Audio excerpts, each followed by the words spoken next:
Escuchas arvisaradio.com.mx, transmitiendo al mundo totalmente en vivo desde el Instituto Cultural Arnulfo Villaseñor Saavedra AC, ubicado en Calderón de la Barca número 10, Guadalajara, Jalisco, México.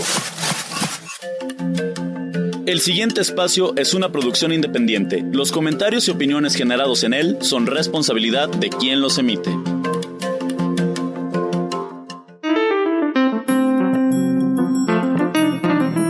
Si no eres tú, entonces ¿quién?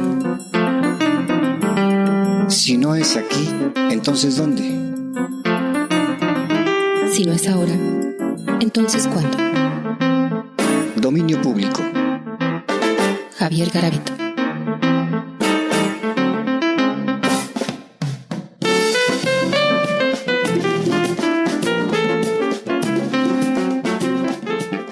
Gracias por continuar con nosotros. Y conforme lo habíamos ofrecido,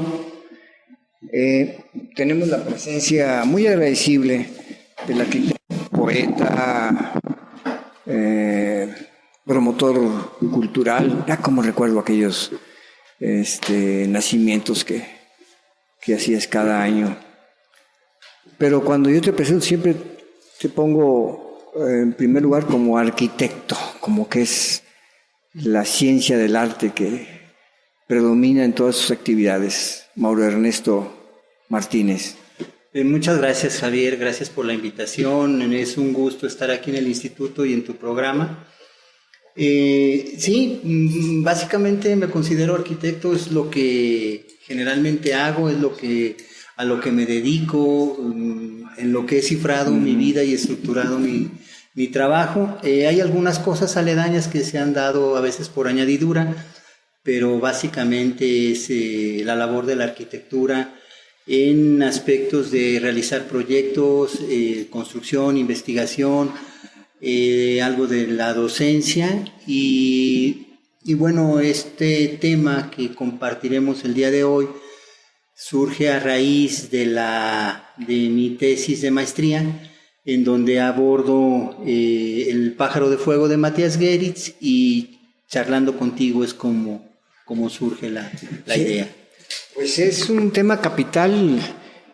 Si hablamos de la nueva Guadalajara a partir de los 50, 60, sí, y de la importancia que tiene esta figura, la de Matías Geritz, en la creación de la Facultad de Arquitectura de la Universidad de Guadalajara, sí, y la influencia que tuvo también en estas generaciones de arquitectos. Sí, yo considero que Geritz es un revolucionario prácticamente en todos los sentidos.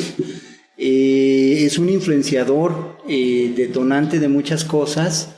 Cuando llega a México ya había hecho una revolución en Europa con la Escuela de Altamira y demás exposiciones que había realizado, pero aquí viene a revolucionar la idea de la arquitectura, y la Facultad de Arquitectura de la Universidad de Guadalajara toma una gran estatura en sus años iniciales gracias a la detonante de esta playa de arquitectos y maestros europeos que se vinieron con Ignacio Díaz Morales desde su fundación. ¿Puedes recordar alguno de los nombres? Porque hoy vamos a hablar, vamos a escuchar hablar sobre Matías Geritz, pero yo recuerdo a Bruno Cadore, ya mencionaste tú a el maestro García Morales. Sí, Ignacio Díaz Morales. Díaz Morales. Sí, bueno, el primero que llega, curiosamente, es Matías Geritz. Y también, es el primero en llegar. Y es el primero que se va, curiosamente también. En esta pléyade tiene un contexto político. Se dice que el gobernador en turno, Jesús González Gallo, manda prácticamente construir la escuela para su hijo Federico, que quería estudiar arquitectura. Desde años antes nombra a Díaz Morales, que prácticamente Ignacio Díaz Morales en ese momento era el arquitecto del sistema, estaba realizando las grandes obras de la ciudad, la cruz de plazas, este tipo de situaciones.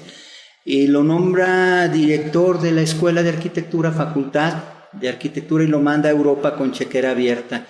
Como tú lo mencionas, Javier, se viene Bruno Cadore y Marco Longo, se viene Horst Hartung, se viene Silvio Alberti, Después, posteriormente, viene Oliver Seguin. Es una pléyade de arquitectos europeos formados en las entreguerras y en la posguerra. Europa estaba devastada. Algunas naciones de América estaban teniendo mucho auge, entre ellas Guadalajara, bueno, México y como ciudad importante Guadalajara. Es esta llegada de Geritz la que impulsa la creación de la Facultad de Arquitectura junto con la de los otros maestros. A través de Rangel Hidalgo es presentado en uno de estos viajes Ignacio Díaz Morales con Matías Geritz y lo impacta su juventud y el doctorado en arte que Geritz tenía, por lo que lo invita a participar en el proyecto. Y curiosamente Matías Geritz acaba de fundar la Escuela de Altamira en España, pero esta relación que Matías Geritz siempre tuvo con sus contemporáneos en el sentido de una relación pues intelectual, no bélica, pero sí defendiendo mucho sus principios intelectuales, hace que de alguna manera lo omitan de la Sociedad Crítica de España, donde lo acaban de nombrar miembro. Él lanza unos postulados en donde critica a los críticos, que lo acaban de nombrar parte de la crítica, pidiéndoles una postura más honesta y más abierta, y de alguna manera ellos interceden para bloquearle la renovación de su visa en España. Meses antes Ignacio Díaz Morales había hecho esa invitación y Matías Geritz toma la decisión afortunada para nosotros, para México, para los creadores, de venirse a nuestro país y de llegar a la Facultad de Arquitectura a dar clases.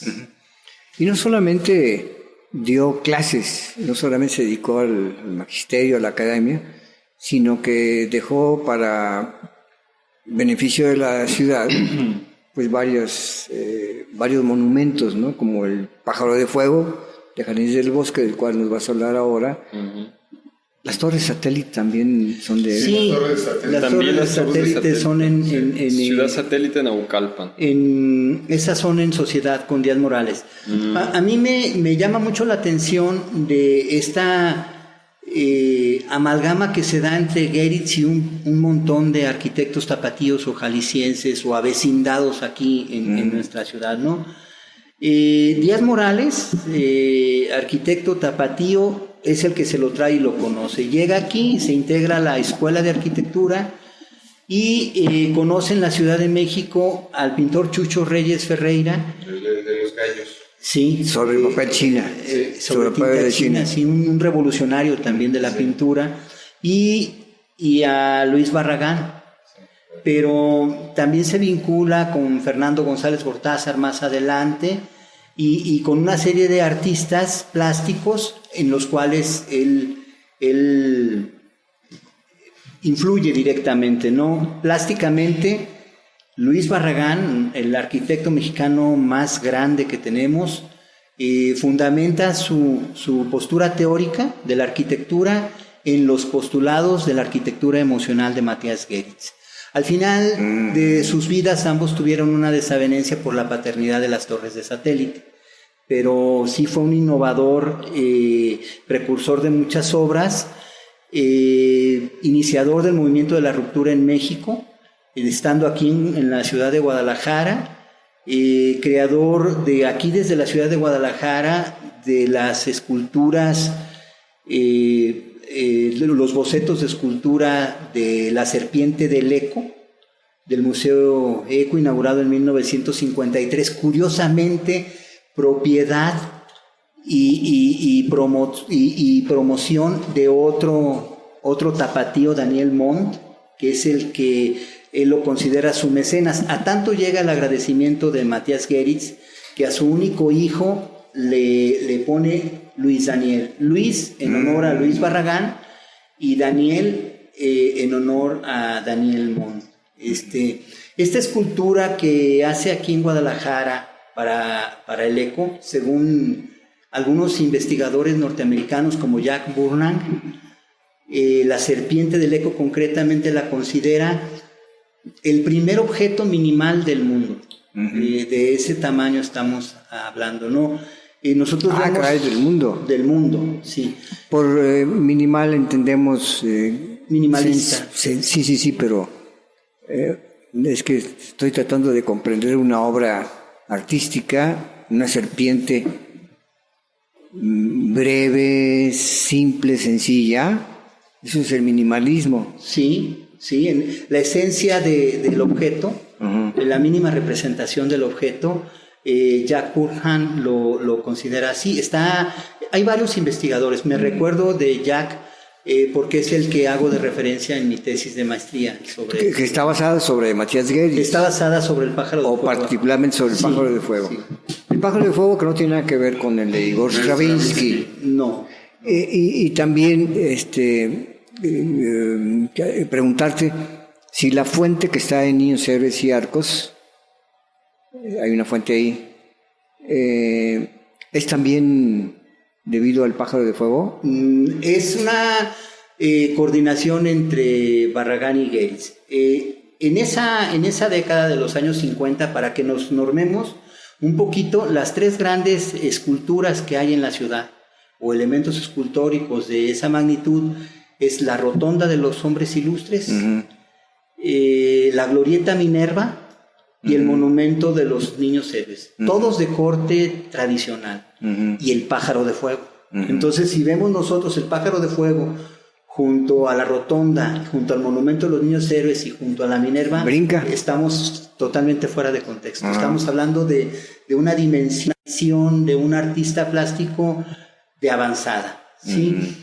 La familia Ruiz Amezcua tenía en esa zona de Jardines del Bosque 1 millón de metros cuadrados y se los vende al empresario tapatío de Tequila Sauza, Javier Sauza. Él contrata a ICA para que haga el fraccionamiento e ICA contrata a Luis Barragán. En esa época le dan a Luis Barragán, 53, le dan a diseñar a Luis Barragán 2 fraccionamientos a nivel nacional. Torres de Satélite, como comentabas hace un momento, y Jardines del Bosque.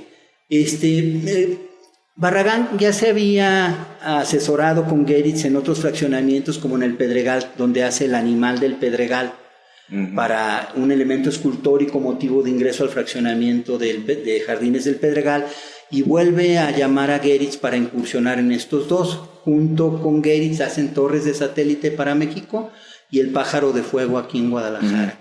Pero nada más para cerrar el comentario, lo de la fuente que dejamos abierto de la fuente, hay una simbiosis en la relación de trabajo entre Barragán y Matías Geritz. Ahorita, de todo el fraccionamiento, lo único que queda original es un vitral en el Templo del Calvario del lado izquierdo, que es de Matías Geritz, y el Pájaro de Fuego. Perdóname, ahí está también el mural de Alfonso Lara Gallardo. Sí. Pero no es original de la fundación del fraccionamiento, es un poquito posterior. El mural está en la colonia Jardines del Bosque. Es vitral. El vitral, y está en el templo. Sí, en el templo. En el Templo del Calvario, ¿sí? El diseño conceptual, por ejemplo, de los espacios abiertos, Geritz interviene también. Y Geritz trasciende un poco más allá en el movimiento de la ruptura, porque la primer gran obra del movimiento de la ruptura es el Pájaro de Fuego, pero la segunda se hace hasta 1960 con Oliver Seguín en la explanada del Teatro Experimental de Jalisco con la escultura de la Tragedia y la Comedia. Y curiosamente Geritz hace una figura que se llama Ángel en 1950 y otra de 1953 que se llama Los Amantes, en donde prácticamente es un intertexto entre la Tragedia y la Comedia de Oliver Seguín y la obra previa de Geritz. ¿Y cuál es el que está en el Teatro Experimental, esa figura? Esa es la Tragedia y la Comedia. Y es de Oliver Seguín, un también arquitecto francés, escultor, que se vino junto con esta pléyade de europeos. Pues son grandes épocas para la arquitectura de esta ciudad. Sí. Pero no me has dicho, antes de que Homero quiere hacerte un comentario, lo del espejo de agua o la fuente. Ese es un mito, porque decían que Luis Barragán había hecho la fuente con una altura de 26 metros para que desde la perspectiva de arco se viera cuando estuviera la fuente como que el pájaro estuviera bebiendo agua. En ningún documento histórico me he encontrado esa información. Sí hay un documento en donde el fraccionador le pide concretamente a Luis Barragán que demuestre que en ese lugar hay agua. Entonces Luis Barragán aprovecha para hacer la fuente de gran altura. Ahora, la fuente que vemos ahorita es una fuente ya muy modificada. Lo único que queda original de la obra en conjunción de los dos es la traza urbana general del fraccionamiento y dos obras. El pájaro de fuego, el templo, y ni siquiera el templo también ha sido muy modificado, el vitral que está en el interior del templo. Ese templo es bellísimo por el espacio en el que se encuentra, ¿verdad? Sí. Es un atrio y un jardín enorme, ¿verdad? Sí, y tiene una conformación visual y un remate visual desde los dos parques y una proporción muy armónica, incluso con sección áurea. Sin embargo, Luis Barragán no lo pone dentro de su obra por tantas modificaciones que tuvo. La primera, adosarle cantera, gracias a la ocurrencia de un párroco de ahí. Pero, por ejemplo, tiene cosas sumamente afortunadas como la cruz exenta. Sacar la cruz, o no ponerla en el edificio, sino sacarla hacia afuera. Me recuerda a estas cruces atriales de los templos del siglo XVI aquí en México, ¿no? Este tipo de... Como el de Tonalá, ¿verdad? Que tiene una cruz ahí afuera. Claro, este tipo de situaciones lo vuelve a repetir tanto Gueritz como Barragán en la iglesia de las Capuchinas, con esa luz mágica, en donde una luz exenta provoca una sombra de luz sobre las paredes frontales, ¿no? Muy, muy bonita. Y ahí está ya representada en un principio. Gracias por tu respuesta, Homero. Una pregunta al arquitecto. A tus órdenes.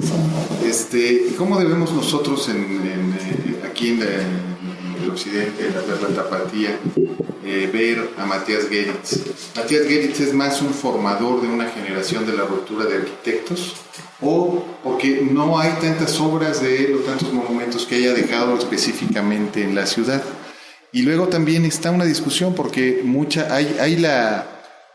yo he oído mucho a la otra parte, la parte de los tradicionalistas de la ciudad que dicen que no debían haber hecho la Cruz de Plazas, que Díaz Morales destruyó cuando abrieron la Avenida Juárez muchos de los monumentos históricos. Entonces empieza a haber una especie de confrontación. Entonces siempre es bueno tener las dos visiones, ¿no? Porque Matías Gueritz en la Ciudad de México es muy reconocido y las torres de satélite son un emblema de toda una zona de la ciudad y el desarrollo de una colonia.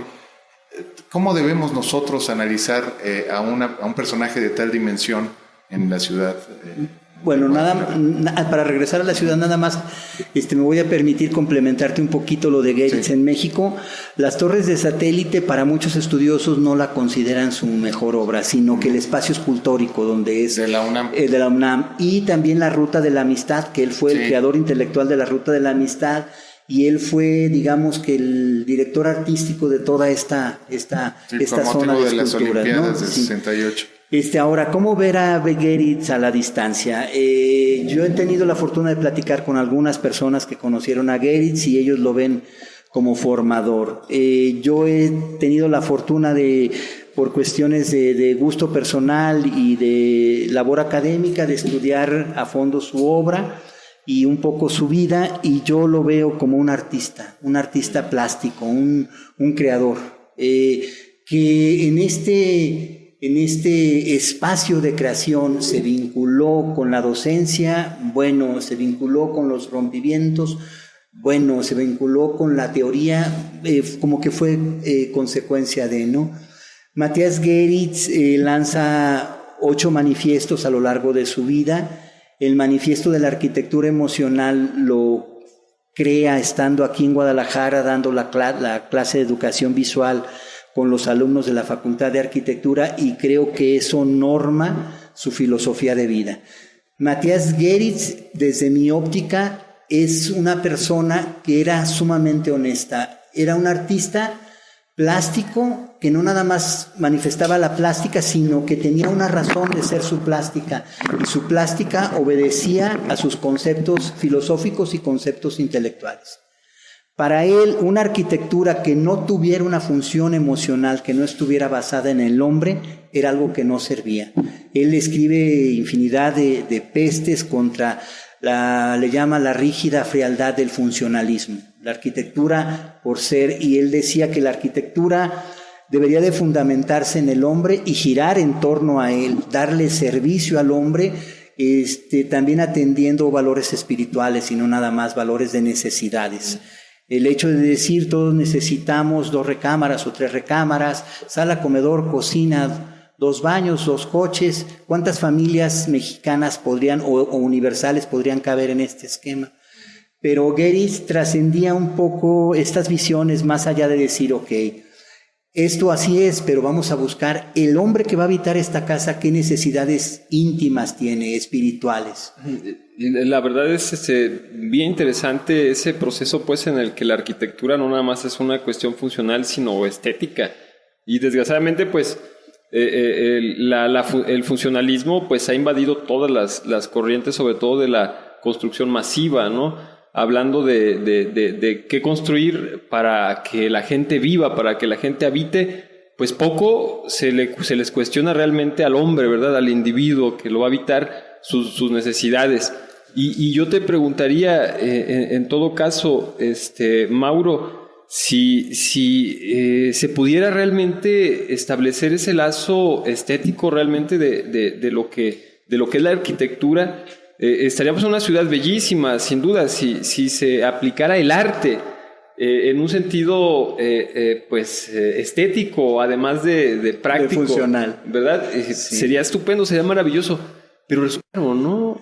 Depende de la creatividad del creador.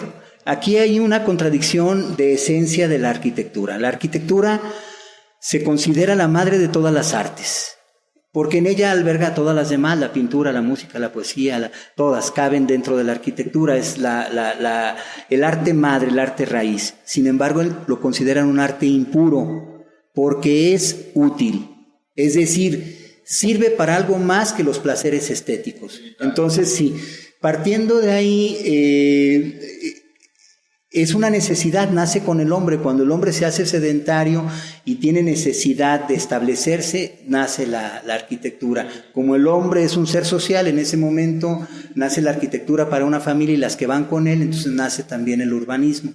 Creo que depende a veces del creador. A veces el hecho de involucrar a la persona para la que va a ser destinada la vivienda en preguntarle un poco cosas más íntimas, cosas del sentido de la luz, si te gustan los espacios luminosos, qué tipo de cosas te gustan, y puede uno ir incorporando este tipo de elementos más espirituales a la misma obra arquitectónica, ¿no? Claro. Entonces, creo que es un sentido también de una responsabilidad ética del creador y plástica, en donde se juntan este creador, este artista, este arquitecto, pero también este ser humano que le está dando una solución a una necesidad de otro ser humano que tiene enfrente de él. Es como si el médico va a curar a un paciente, así el arquitecto debe de verlo con ese, pienso yo, con ese sentido de humanidad al cliente, ¿no? Claro, de llevarlo más allá, de superar en principio su enfermedad, ¿no? Tal vez de falta de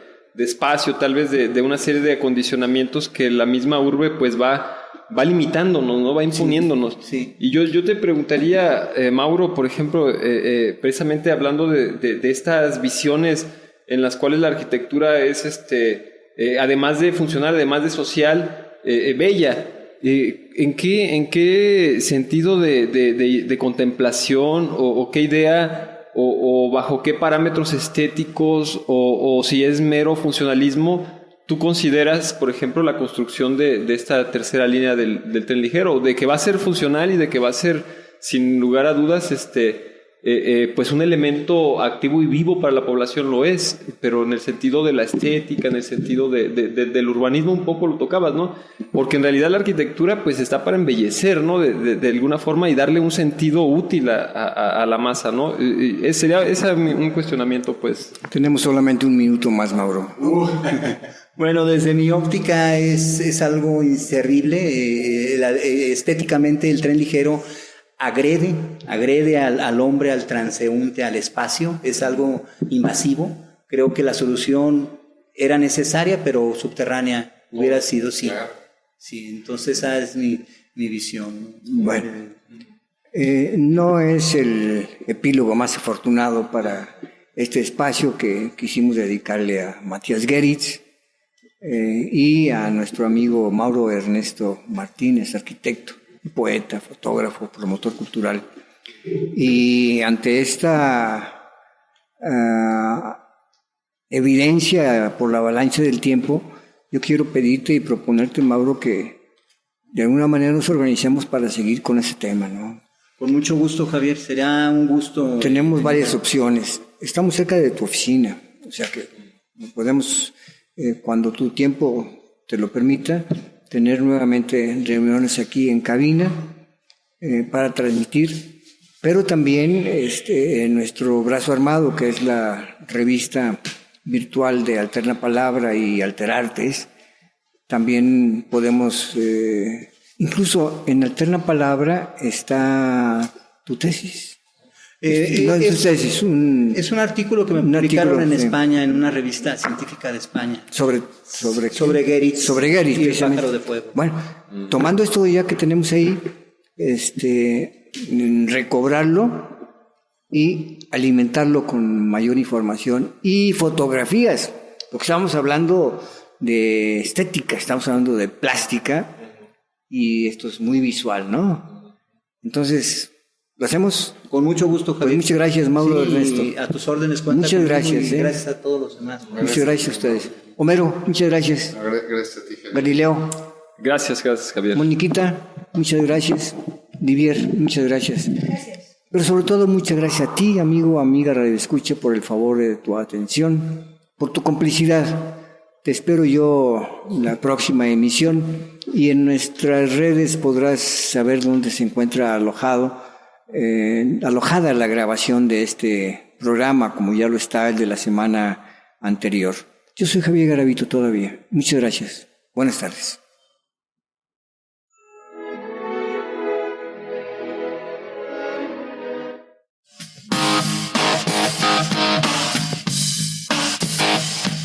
Dominio público.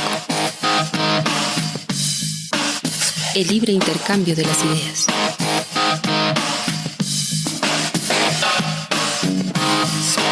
Con Javier Garavito.